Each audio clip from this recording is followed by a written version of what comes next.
आम्ही यावर्षी देखील महाशिवरात्रीचा उत्सव हा नित्यनियमितप्रमाणे दरवर्षीप्रमाणे साजरा करीत आहोत। या वर्षी देखील हा उत्सव 3 दिवसाकरता साजरा करण्यात येणार आहे। त्यामध्ये 25 तारखेला बासरी वादनाचा सांस्कृतिक कार्यक्रम आहे।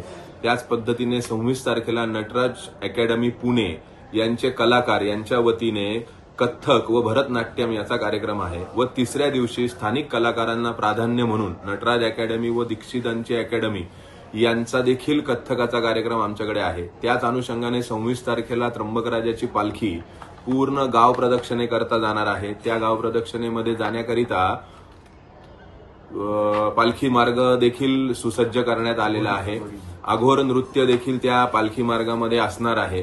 त्याचप्रमाणे हे कार्यक्रम जे आहे हे दरवर्षीप्रमाणे साजरे केले जातात। या अनुषंगाने मागच्या वर्षी देखील सारेगमपचे लिटर चॅम्प जे आहे मुग्धा वैशंपायन व प्रथमेश लगाटे यांचा देखील संगीताचा कार्यक्रम झाला होता। त्याच्या मागच्या वर्षी नीलाद्री कुमार यांचा देखील संगीताचा कार्यक्रम झाला होता। याच अनुषंगाने या वर्षी देखील आमचे ते सांस्कृतिक सगळे कार्यक्रम आहे।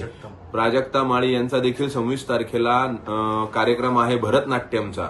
या सर्व कार्यक्रमाकरता देवस्थान ट्रस्ट सुसज्ज झालेला आहे व येणाऱ्या भाविकांना त्यांचं दर्शन कसं सुसह्य होईल, पिण्याच्या पाण्याची व्यवस्था वगैरे याची सगळी व्यवस्थापन आम्ही विश्वस्त मंडळांनी मिळून पूर्ण व्यवस्था चोख बंदोबस्त ठेवणार आहे। पुरातत्व विभागाला देखील आम्ही या कार्यक्रमाची पूर्वकल्पना दिलेली आहे। त्या कार्यक्रमाला पुरातत्व देखील आमच्याबरोबर पुरातत्व विभाग देखील आमच्याबरोबर या कार्यक्रमामध्ये सहभागी आहे। तरी मी सर्व भाविकांना आवाहन करतोय की प्रभू त्र्यंबकराजाचा महाशिवरात्रीचा उत्सव आपण जसा दरवर्षीप्रमाणे साजरा करतो त्याच यावर्षी देखील तो त्याच पद्धतीने साजरा करावा।